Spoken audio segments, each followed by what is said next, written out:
You probably think you know what evil looks like. But you've never watched a 32-year-old ex-convict with dead eyes convince college-educated kids to abandon their families and worship him as the second coming of Christ. This isn't some Netflix series. This actually happened in America in 1967. And if you'd been young, lost, and searching for meaning in the summer of love, you might have carved an X into your forehead and killed for him too. You're standing on a street corner in San Francisco's Haight-Ashbury district in the spring of 1967. Watching history's most terrifying recruitment unfold in real time. The air is thick with incense and marijuana smoke. Jefferson Airplane is blasting from someone's apartment window, and everywhere you look, young people are talking about peace, love, and changing the world. But moving through this paradise of flower power like a shark through tropical waters is Charles Manson, fresh out of federal prison after serving 7 years for mail theft and pimping. He is about to prove that the most dangerous predators are the ones who understand exactly what their prey needs to hear. You watch him approach his first victim, and yes, that's what Mary Brunner was, even though she thought she was finding love. She's 23 years old, a graduate student working as a librarian at UC Berkeley. The kind of quiet, bookish woman who spent high school eating lunch alone and college wondering why she never felt like she belonged anywhere. Manson spots her vulnerability from across the street like a heat signature, and within minutes of their first conversation, this woman who has spent her entire life following rules is ready to throw away everything for a man who promises her she is special, chosen, different from all the others. You observe the terrifying precision of Manson's technique. He doesn't approach Mary with obvious manipulation or aggressive seduction. Instead, he becomes whatever she needs him to be. When she mentions feeling disconnected from her family, he talks about creating a new kind of family based on true understanding rather than obligation. When she expresses frustration with society's expectations for women, he paints a vision of a world where she can be free to explore her authentic self.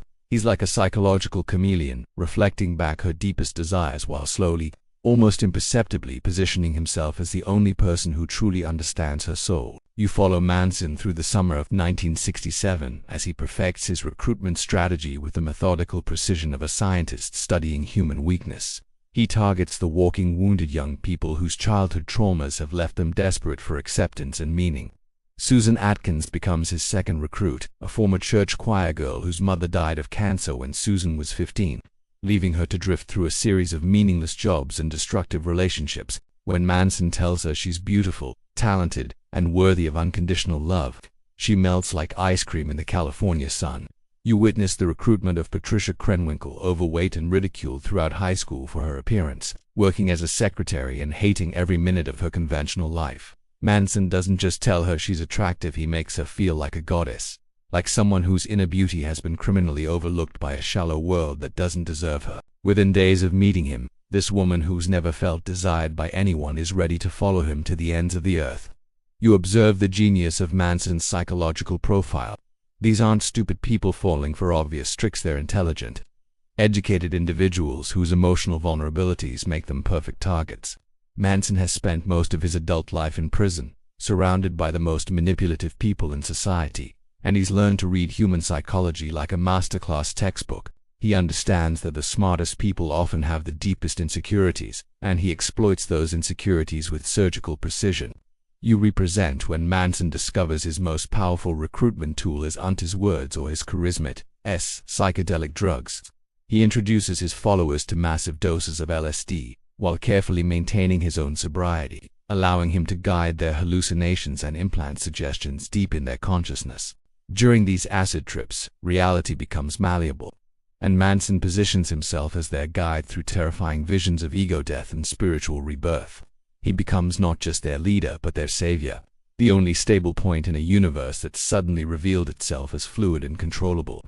You watch the family grow throughout 1967 and early 1968 as Manson's reputation spreads through the counterculture underground. He attracts not just vulnerable young women but also lost young men like Charles Tex Watson, a former college football player, an honor student from Texas whose clean-cut exterior hides a deep confusion about his identity and purpose. Watson meets Manson at a party in Malibu and within months transforms from an all-American boy into a cold-blooded killer who will do anything to please his new father figure. You follow them as they migrate from San Francisco to Southern California, eventually settling at Spahn Ranch, a decaying movie set in the Santa Susana Mountains where Western films and TV shows were once shot. The symbolism is perfect and probably not accidental here. Surrounded by the false facades of an imaginary Wild West, Manson's fantasy world becomes reality for his followers. The ranch owner, 80-year-old George Spahn, is nearly blind from cataracts, making him the perfect landlord for a group operating outside society's normal rules. You observe the daily routine that solidifies Manson's control over minds that are already fragmenting under the influence of drugs and isolation. Each day begins with group meditation sessions where Manson dispenses his philosophy, a bewildering mixture of apocalyptic Christianity, racist ideology, sexual liberation, and half-understood concepts borrowed from Dale Carnegie and Scientology. His followers hang on every word like it's divine revelation, taking notes and discussing his teachings with the fervor of biblical scholars. You witness the systematic destruction of individual identity that transforms normal young people into extensions of Manson his will. Followers surrender not just their possessions but their names. Susan Atkins becomes Sadie Mae Glutz, Patricia Krenwinkel becomes Katie, Mary Brunner becomes Mother Mary. They live communally, share sexual partners according to Manson's direction, and gradually lose any sense of personal boundaries or individual moral responsibility. You watch as Manson introduces increasingly violent rhetoric throughout 1968, carefully conditioning his followers to accept ideas that would have horrified them just months earlier. What started as hippie idealism about peace and love slowly morphs into something much darker, talk of cleansing violence, of the need to destroy the old world to make room for the new, of their special destiny as the chosen people who will inherit the earth after the coming apocalypse. You observe the crucial psychological mechanism that makes ordinary people capable of extraordinary evil. Manson doesn't just command obedience, he rewrites his followers' entire moral framework, convincing them that conventional morality is a trap designed by society to keep them from achieving their true potential. Murder becomes not a crime but a spiritual liberation, both for the killer and the victim. Violence becomes not destruction but creation, clearing the way for a more enlightened world. You represent for the creepy crawler missions that begin in early 1969 practice runs, where family members break into occupied homes while residents sleep, not to steal anything but to prove they can penetrate the outside world without detection. These rehearsals for violence gradually normalize the idea of invading strangers' most private spaces, of holding power over innocent people's lives without them even knowing it. You realize you're witnessing the final stages of a psychological experiment that would make Nazi doctors proud. Manson has taken normal American kids and transformed them into devoted cult members ready to kill on command, all while convincing them they're the most enlightened people on earth. Historians still debate whether Manson was a criminal genius who understood mass psychology or simply a psychopath who got lucky with vulnerable people. But the terrifying results speak for themselves. You're standing at the edge of August 1969, watching as the most successful cult recruitment in American history reaches its deadly culmination. The family is now ready to kill, and they genuinely believe they're about to save the world. You sitting in the dim candlelight of Spahn Ranch's main building on a sweltering July evening in 1969, listening to Charles Manson explain how 4 musicians from Liverpool are communicating directly with him through their latest album, and you realize you're witnessing the birth of the most twisted apocalyptic philosophy in American criminal history.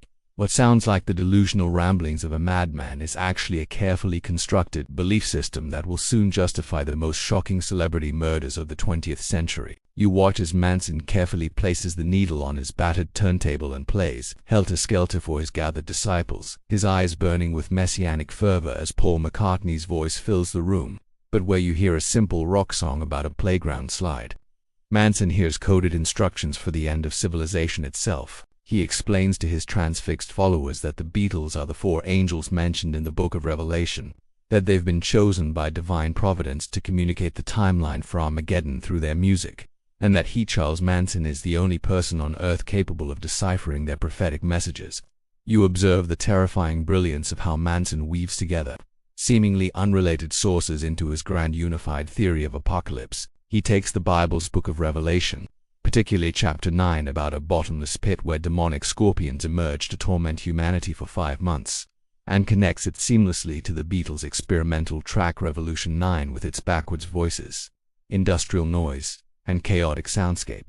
In Manson's interpretation, the bottomless pit becomes a literal underground sanctuary in Death Valley where his family will hide during the coming race war, emerging afterward as the destined rulers of a cleansed world. You're present as Manson delivers his racial theories with the conviction of a prophet revealing divine truth. He tells his followers that black Americans will soon rise up in a massive revolution, slaughtering white people across the nation in an orgy of justified violence.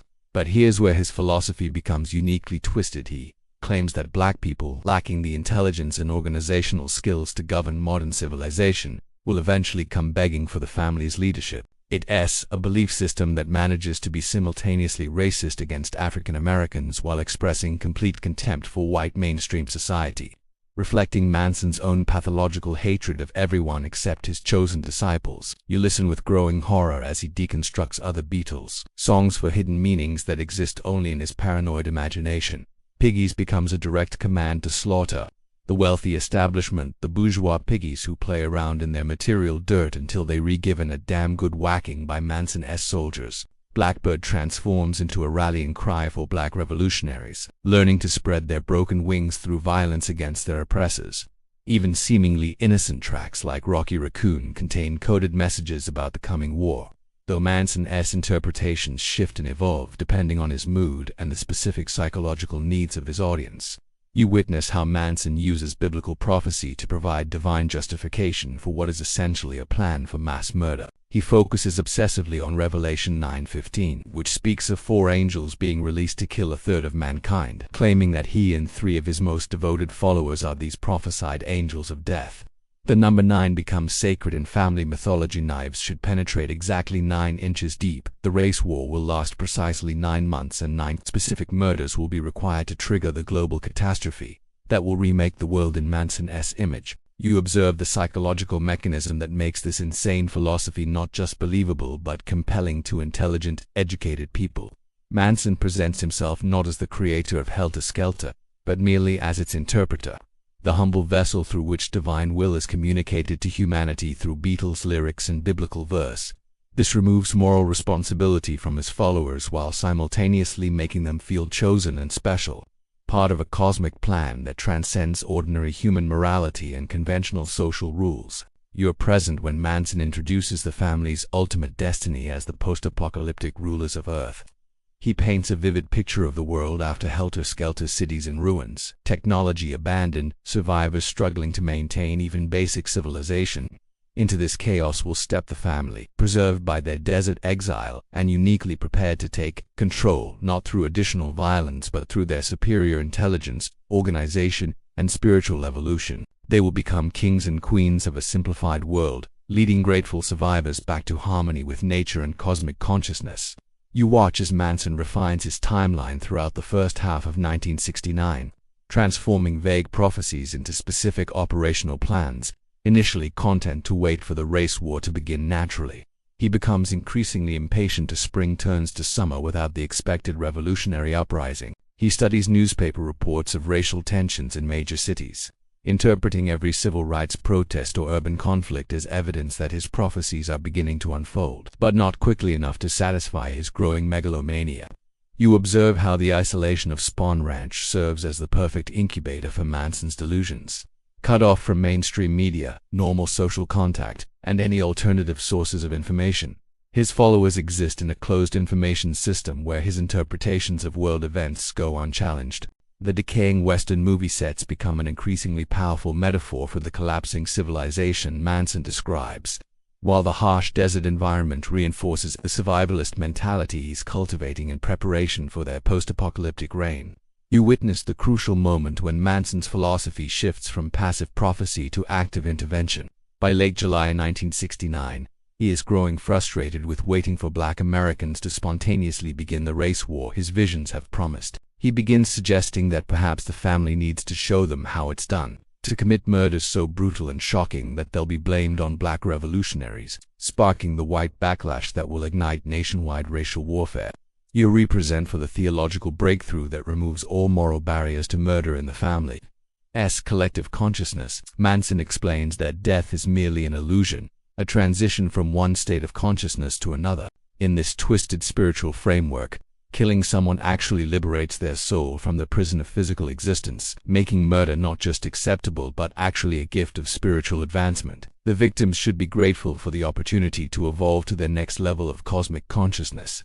Your listeners, Manson identifies the perfect targets for triggering helter-skelter wealthy Hollywood celebrities whose murders will generate maximum media attention and public terror. Their fame will ensure massive news coverage, while their connections to the entertainment industry will guarantee that racial interpretations of the crimes dominate public discourse.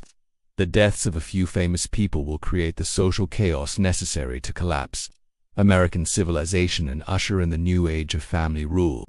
You observe the final preparations as August 1969 approaches. Manson's followers sharpen their knives, gather dark clothing, and prepare their minds for the sacred violence that will transform them from hippie seekers into avenging angels of racial apocalypse.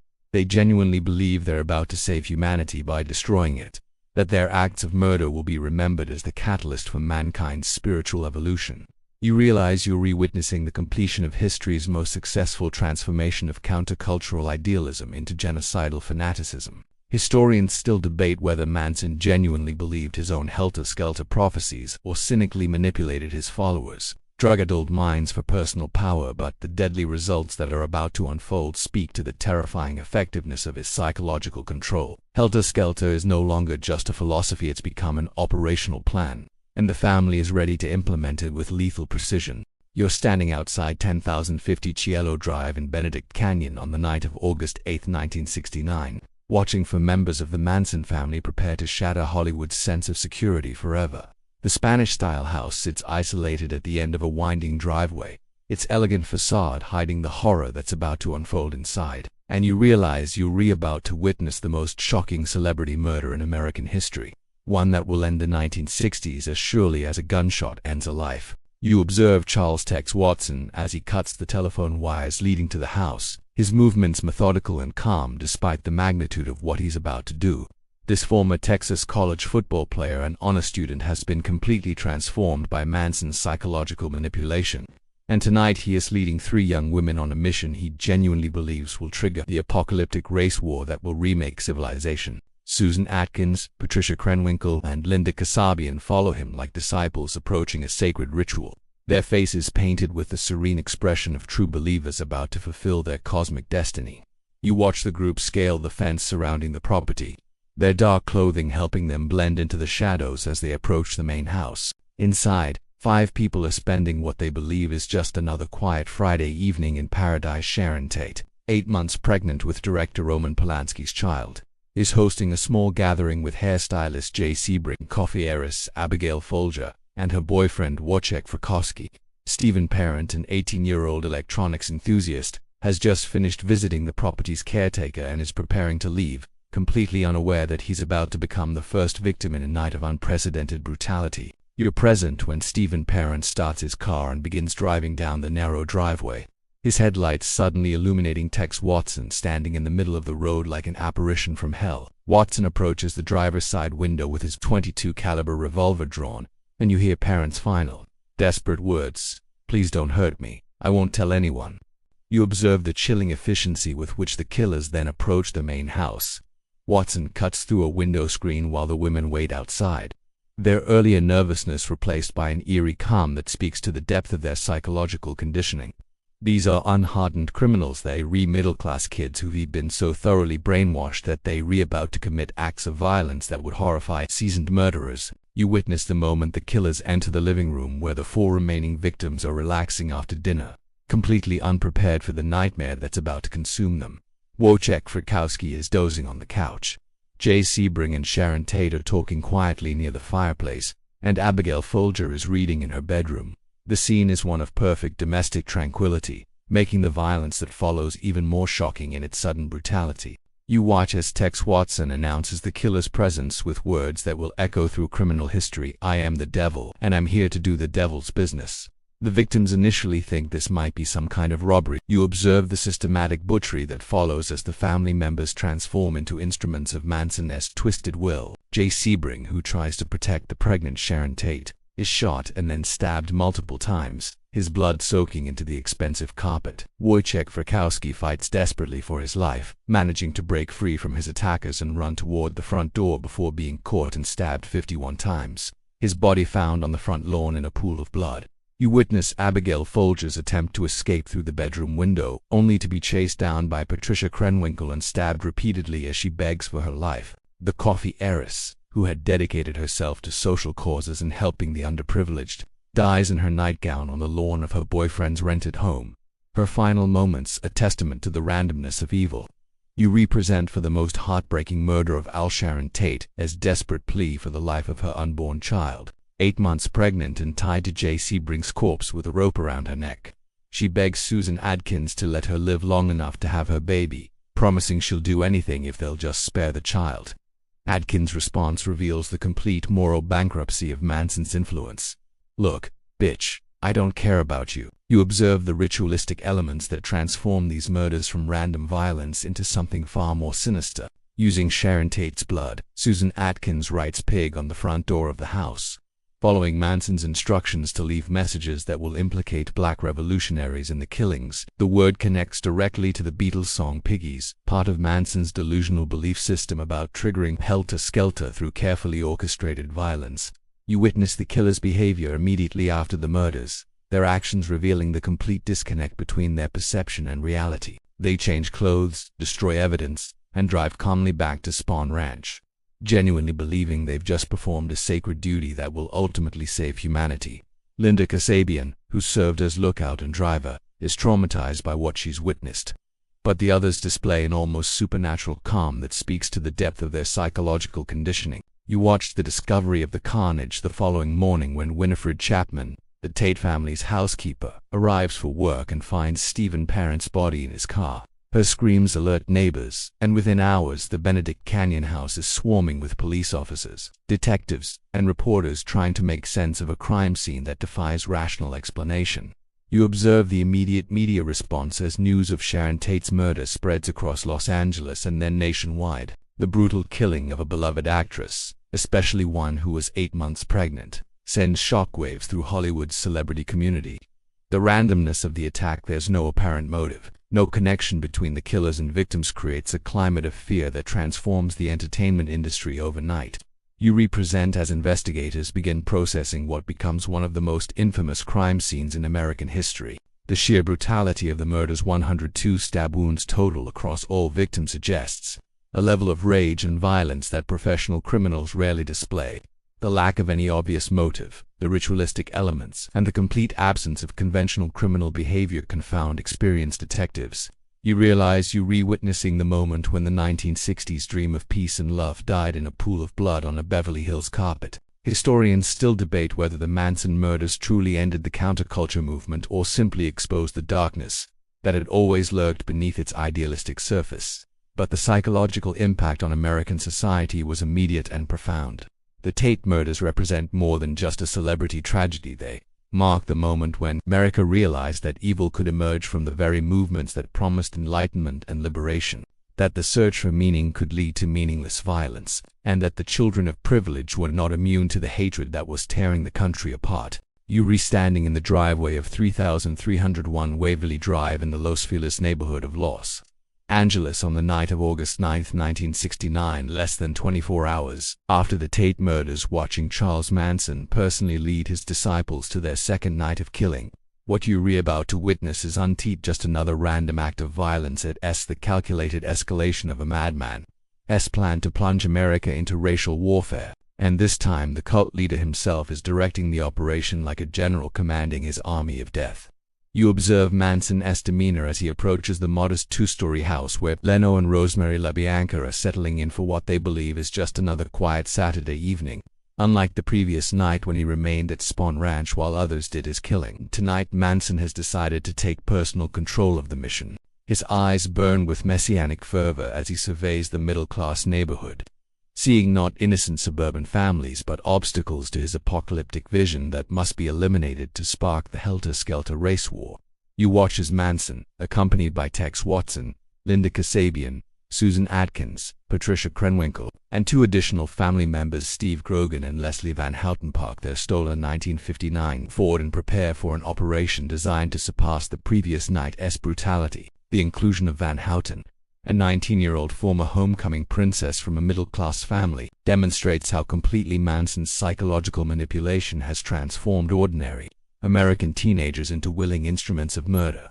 You're present when Manson and Watson break into the LaBianca home through an unlocked door, finding 44-year-old Leno LaBianca asleep on the living room couch while his 38-year-old wife Rosemary reads in their bedroom upstairs. Leno owns a chain of grocery stores and has no connection whatsoever to the entertainment industry or the previous night's victims. He has chosen purely because his house sits in a neighborhood Manson believes will generate maximum media attention and public fear. You observe the cold calculation with which Manson secures his victims before unleashing his followers' violence. He and Watson tie up Leno LaBianca with leather thongs, assuring the terrified businessman that they're only interested in robbery and woe and hurt him if he cooperates. Manson then goes upstairs to subdue Rosemary, telling her the same lies while binding her hands and placing a pillowcase over her head to prevent her from identifying her attackers.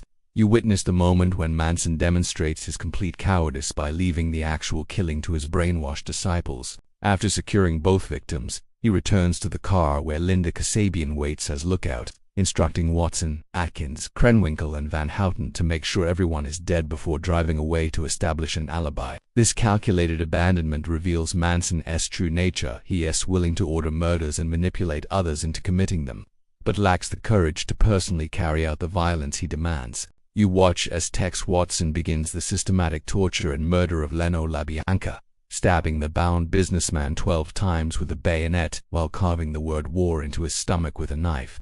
The brutality is methodical and ritualistic, designed not just to kill but to terrorize anyone who discovers the scene. Leno's final moments are filled with unimaginable pain and confusion as he tries to understand why strangers have invaded his home to torture him to death. You observe Leslie Van Houten's transformation from suburban teenager to cold-blooded killer as she participates in Rosemary LaBianca's murder. The former homecoming queen stabs the helpless woman repeatedly, later claiming she couldn't tell if Rosemary was already dead when she began her attack. Van Houten's participation demonstrates how completely Manson's psychological conditioning has overridden normal human empathy and moral inhibition in his followers. You're present for the ritualistic mutilation that follows the murders, as the killers use the victim's blood to write messages designed to implicate black revolutionaries in the crimes. "Death to pigs" appears on the living room wall in Leno's blood, while "Rise" is scrawled on another wall. Most significantly, "Helter Skelter" is written on the refrigerator door, though Patricia Krenwinkel misspells helter, revealing the drug-addled state of mind that characterizes the family members during their killing spree. You witness the killers' bizarre behavior after completing their murders, as they raid the LaBianca refrigerator and eat food while surrounded by the carnage they've created. This casual dining amid the blood and death reveals the complete psychological dissociation that Manson's conditioning has created in his followers. They're literally unable to connect their actions with normal human consequences or emotions. You observe the discovery of the LaBianca murders the following evening when Leno's son Frank, concerned about his father's absence from work, uses his key to enter the house and finds the horrific scene. His screams bring neighbors running, and within hours the Los Feliz house becomes another crime scene that will traumatize investigators and transform the way Americans think about domestic security. You watch as news of the second night of murders spreads across Los Angeles, creating a panic that transforms the city overnight. The randomness of the victims' wealthy entertainment figures one night, middle-class business owners the next suggests that no one is safe from these mysterious killers. Gun stores report record sales as terrified residents arm themselves against an enemy they can't identify or understand. You're present as detectives begin comparing the two crime scenes, noting the ritualistic elements and bizarre messages that distinguish these murders from typical criminal violence. The misspelled Helter Skelter provides a crucial clue, though investigators won't understand its significance for months. The systematic brutality and occult-like staging suggests perpetrators operating under some kind of ideological motivation rather than conventional criminal motives. You observe the media's struggle to explain violence that defies rational categorization. Reporters describe the murders as the work of acid-crazed hippies or satanic cultists, but none of the conventional explanations adequately account for the specific combination of calculated planning and frenzied brutality that characterizes both crime scenes. You witness the immediate impact on Los Angeles' social fabric as fear replaces the carefree lifestyle that had defined the city's cultural scene. Hollywood parties are cancelled, security systems are installed, and many celebrities leave town entirely. The sense of invulnerability that had characterized the entertainment industry's elite evaporates in the face of violence that seems to target success and prominence itself. You realize you're rewatching the moment when Los Angeles transforms from a paradise of endless summer into a city gripped by paranoia and fear.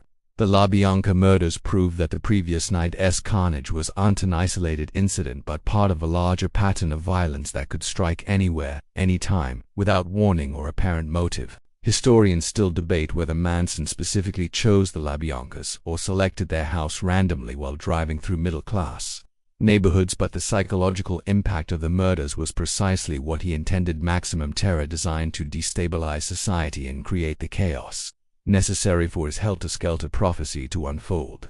The second night of killing has achieved its goal of spreading fear throughout Los Angeles, but instead of triggering the racial war Manson envisioned, it has created a unified community of terror that will ultimately lead to his downfall. You're sitting in the cramped, cigarette smoke-filled office of the Los Angeles Police Department's Robbery Homicide Division in late August 1969. Watching detectives struggle with what appears to be two completely unrelated mass murders that have terrorized the city for weeks. What you're witnessing is one of the most complex criminal investigations in American history slowly beginning to untangle itself, thread by bloody thread, as investigators piece together clues that will eventually lead them to a hippie commune in the desert and the most shocking cult conspiracy ever prosecuted in an American courtroom. You observe Detective Sergeant Jesse Buckles as he stares at the evidence board covered with crime scene photographs from both the Tate and LaBianca murders, his weathered face reflecting the frustration of a 20-year veteran who's never encountered anything like this level of ritualistic brutality. The LAPD initially treated the murders as separate cases handled by different detective teams, a decision that delayed the investigation for crucial weeks while the killers remained free to potentially strike again. You watch as the first breakthrough comes from an unexpected source: not sophisticated forensic analysis, but old-fashioned police work combined with criminal stupidity. On August 16th, a week after the LaBianca murders, Inyo County Sheriff's deputies arrest several members of the Manson family during a raid on Barker Ranch in Death Valley. Initially on charges of auto theft and vandalism completely unrelated to the Los Angeles murders, you're present when Susan Atkins, held in the Sybil Brand Institute Women's Jail on the auto theft charges, makes the crucial mistake that will unravel Manson's entire conspiracy. Sharing a cell with Virginia Graham and later Ronnie Howard, two women facing relatively minor charges, Atkins begins bragging about her participation in murders that shocked the world.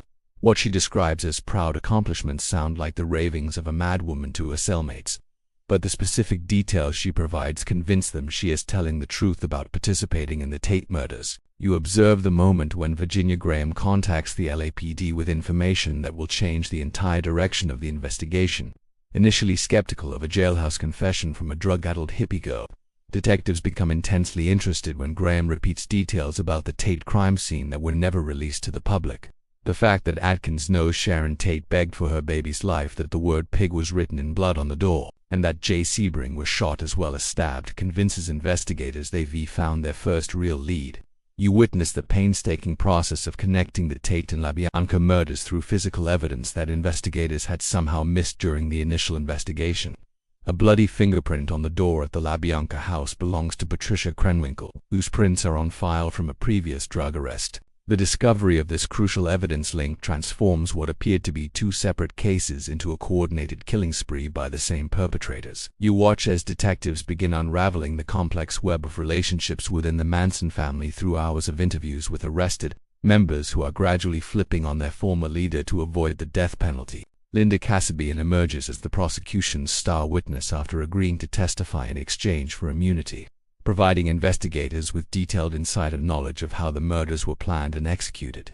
You observe the moment when investigators finally understand the helter-skelter message scrawled in blood at the LaBianca house, initially dismissed as random hippie nonsense, but now revealed as a crucial piece of Manson's apocalyptic philosophy. Detective Sergeants Paul Whiteley and Charles Gunther spend weeks researching the connection between the Beatles song and Manson's racial war prophecy, gradually comprehending the twisted logic that motivated the killings. You're present when search warrants are executed at Spawn Ranch, revealing the full extent of Manson's psychological control over his followers and the primitive conditions in which they lived while planning their assault on civilized society. The ranch yields crucial physical evidence, including firearms, bloody clothing, and personal items belonging to the victims. But more importantly, it provides investigators with their first glimpse into the bizarre cult dynamics that made these murders possible. You witness the interrogation of Charles "Tex" Watson after his extradition from Texas, where he fled immediately after the murders and fought extradition for months, while his lawyers attempted to have him declared mentally incompetent. Watson's eventual confession provides investigators with the most detailed account of both murder nights, though his claim that he was completely under Manson's psychological control raises complex questions about legal responsibility and diminished capacity.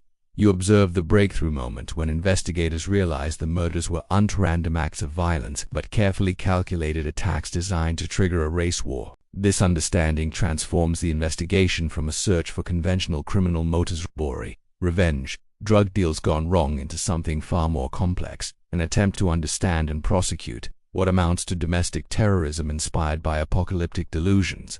You watch as the evidence continues mounting against Manson and his followers throughout late 1969 and early 1970.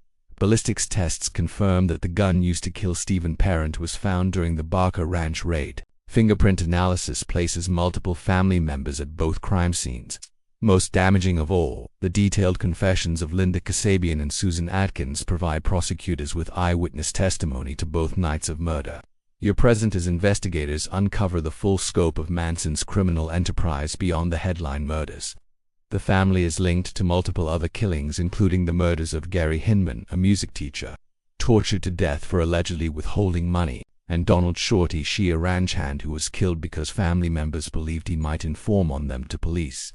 You observe the moment when the investigation reveals just how close Los Angeles came to additional nights of mass murder. According to witness testimony, Manson was planning to escalate the killing spree with attacks on other celebrity targets, possibly including Frank Sinatra and Elizabeth Taylor, before the arrests disrupted his organization and ended his reign of terror. You witness the gradual understanding among investigators that they were dealing with something unprecedented in American criminal history, not a traditional organized crime family motivated by profit, but a cult of personality built around one man's megalomaniacal delusions and maintained through psychological manipulation, sexual control, and massive doses of psychedelic drugs. You realize you're rewatching the moment when American law enforcement first grappled with the phenomenon of cult-inspired terrorism, developing investigative techniques and legal strategies that would later be applied to other extremist groups. Historians still debate whether the Manson investigation's success was due to superior police work or the killer's own mistakes and psychological instability.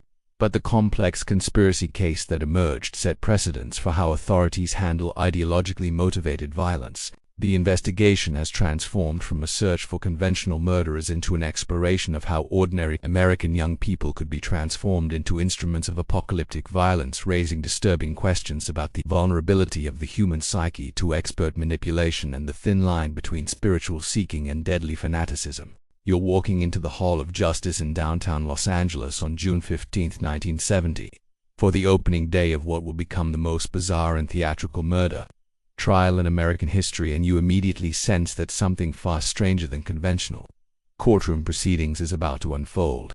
The corridors buzz with an electric tension as reporters, curious onlookers, and heavily armed bailiffs prepare for a legal spectacle that will transform Charles Manson from an obscure cult leader into a household name synonymous with evil itself. You observe the extraordinary security measures surrounding the trial, unprecedented in Los Angeles criminal court history.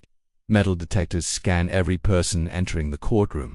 Armed deputies position themselves at strategic locations throughout the building, and bulletproof glass separates the defendants from the gallery. The atmosphere resembles a military tribunal more than a civilian murder trial, reflecting authorities' genuine fear that Manson's remaining followers might attempt to disrupt proceedings or rescue their imprisoned leader through violence. You watch as Charles Manson makes his first courtroom appearance, immediately commanding attention despite his diminutive stature and shackled hands. At 35 years old, he has transformed his appearance from the wild-haired hippie guru of Spawn Ranch into something that seems almost supernatural. His eyes burn with messianic intensity while his face remains eerily calm, as if he is observing the proceedings from some elevated spiritual plane where earthly justice cannot touch him.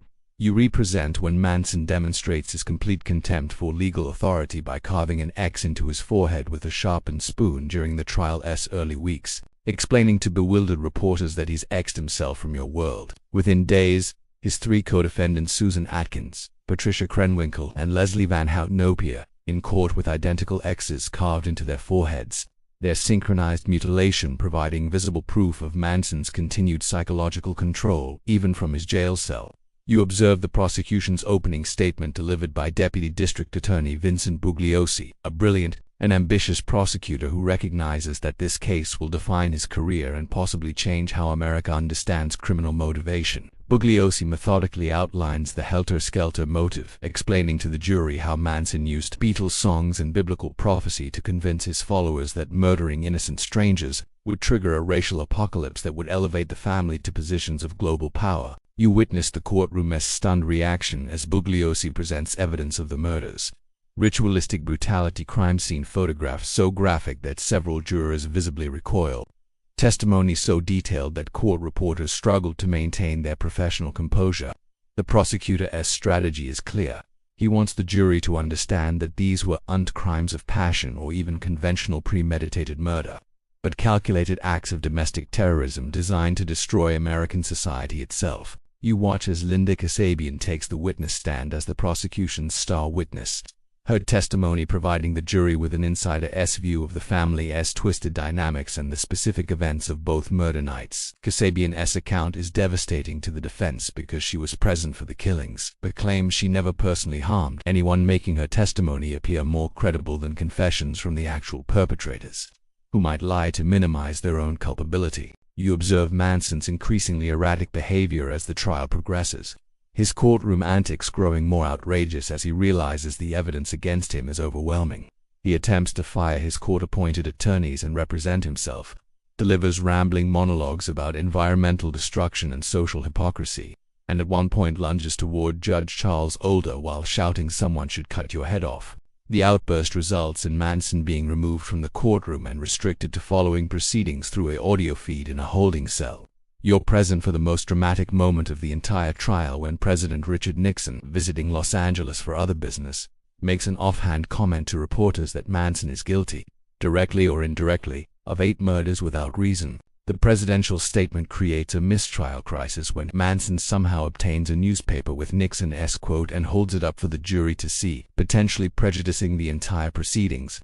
Only quick action by Judge Older, who polls each juror individually about their reaction to the headline, prevents months of testimony from being invalidated.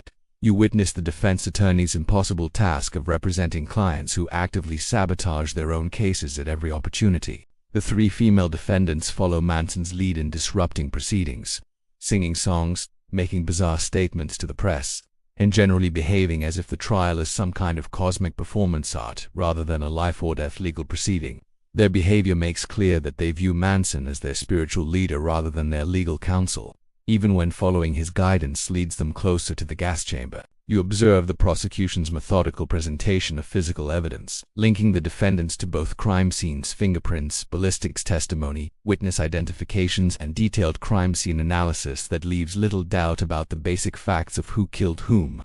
The defense's strategy of challenging the helter-skelter motive while essentially conceding the defendants' presence at the murder scenes proves legally disastrous. You watch as Charles Tex Watson, whose separate trial due to his delayed extradition from Texas eventually provides additional confirmation of Manson's leadership role in planning and ordering the murders.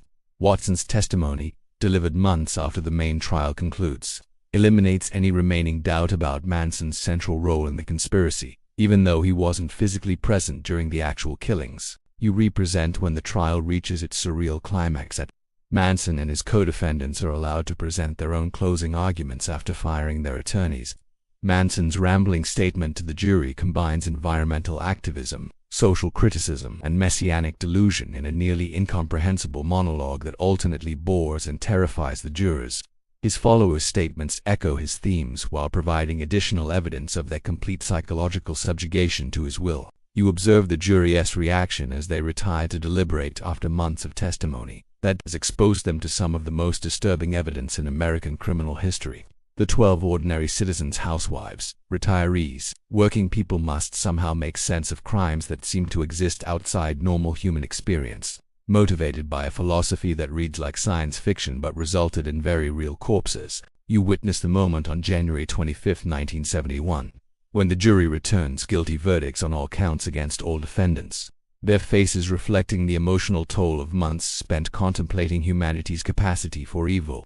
The convictions represent more than just criminal justice, they raise society's formal rejection of Manson's apocalyptic vision and his claim that conventional morality no longer applies in the modern world. You realize you've observed the transformation of a criminal trial into a cultural referendum on the values and direction of American society in the aftermath of the turbulent 1960s. Historians still debate whether the Manson trial's theatrical elements distracted from serious questions about cult psychology and legal responsibility, but its impact on American consciousness was immediate and lasting. The courtroom has become a stage where the decades' conflicts between authority and rebellion, tradition and revolution, sanity and madness have been played out with deadly consequences, and society has chosen which side it will support in the ongoing battle for America's soul.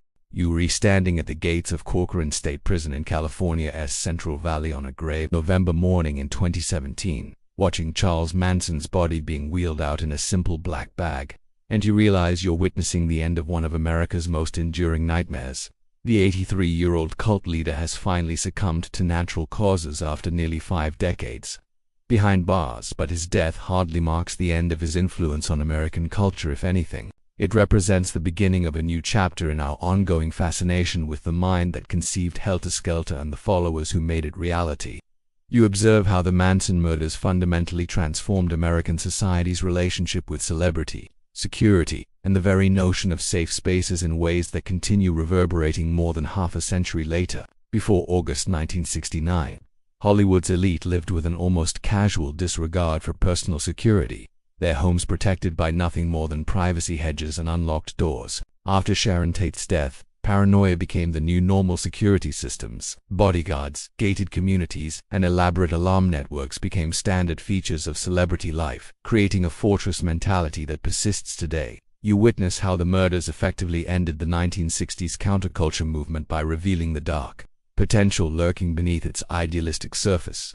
The image of flower children preaching peace and love became permanently tainted by the reality of hippie cultists committing ritualistic murder in service of apocalyptic fantasies. Parents who had worried about their children experimenting with drugs and alternative lifestyles now faced the terrifying possibility that spiritual seeking could lead to homicidal fanaticism, fundamentally altering how American families navigated the generation gap.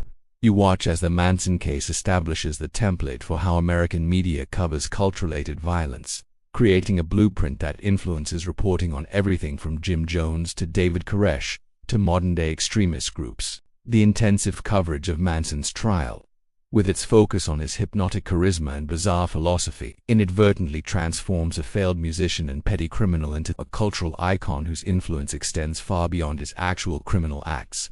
You observe the emergence of an entire academic discipline focused on understanding cult psychology and deprogramming techniques, largely in response to questions raised by the Manson family's transformation of ordinary middle-class kids into willing killers. Universities establish programs studying mind control and psychological manipulation.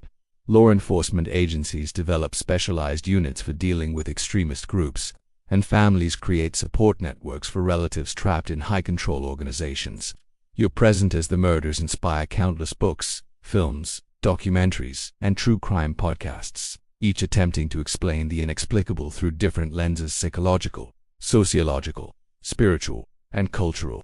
The ongoing fascination reveals something troubling about American society's relationship with violence and celebrity, suggesting that Manson achieved a form of immortality through infamy that his original crimes never could have provided. You witness how the case influences American criminal justice by establishing precedents for prosecuting conspiracy cases where the actual leader never personally commits violence but orchestrates others to kill on his behalf. The legal strategies developed for the Manson trial become templates for prosecuting organized crime bosses, terrorist leaders, and other criminal masterminds who maintain their authority through psychological manipulation rather than direct physical force. You observe the lasting impact on Los Angeles itself, where the murders transform the city's self-image from carefree paradise to a place where evil could emerge from the most unexpected sources. The Benedict Canyon house where Sharon Tate died has been demolished and rebuilt multiple times, but its address remains one of the most notorious in American criminal history, attracting morbid tourists and serving as a permanent reminder of vulnerability even in the most privileged enclaves. You watch as the Manson story becomes a recurring touchstone for understanding American anxieties about social change, generational conflict, and the potential for violence lurking beneath civilized society's surface. Every subsequent cult tragedy, Jonestown, Waco, Heaven's Gate, gets compared to Manson, as if his crimes established the standard by which all other examples of group fanaticism should be measured. You witness the ongoing debate among psychologists and criminologists about whether Manson was a criminal mastermind who consciously manipulated vulnerable individuals or simply a psychopath who stumbled upon effective techniques for exploiting human weakness. Historians still debate whether his ability to control others represented genuine charisma or merely the convergence of damaged personalities with societal upheaval that created perfect conditions for his particular brand of manipulation. You observe how the murders continue shaping popular culture's portrayal of evil, establishing visual and narrative conventions that influence everything from horror films to crime procedurals to contemporary streaming series. The image of Manson Wildhead hypnotic-eyed speaking in cryptic riddles becomes the archetypal American villain, more culturally influential than many presidents or legitimate celebrities. You're present as new generations discover the Manson story through social media, podcasts, and streaming documentaries, ensuring that the crimes remain relevant to audiences who weren't alive when they occurred. The digital age has created new platforms for sharing crime scene photographs, trial transcripts, and family member interviews, maintaining public fascination with details that previous generations might have forgotten. You realize you're witnessing the completion of Manson's ultimate victory, not the racial war he envisioned, but something perhaps more insidious: the permanent embedding of his worldview into American consciousness as a symbol of how quickly idealism can transform into violence, how easily charismatic leaders can exploit human vulnerability, and how thin the line remains between civilization and chaos.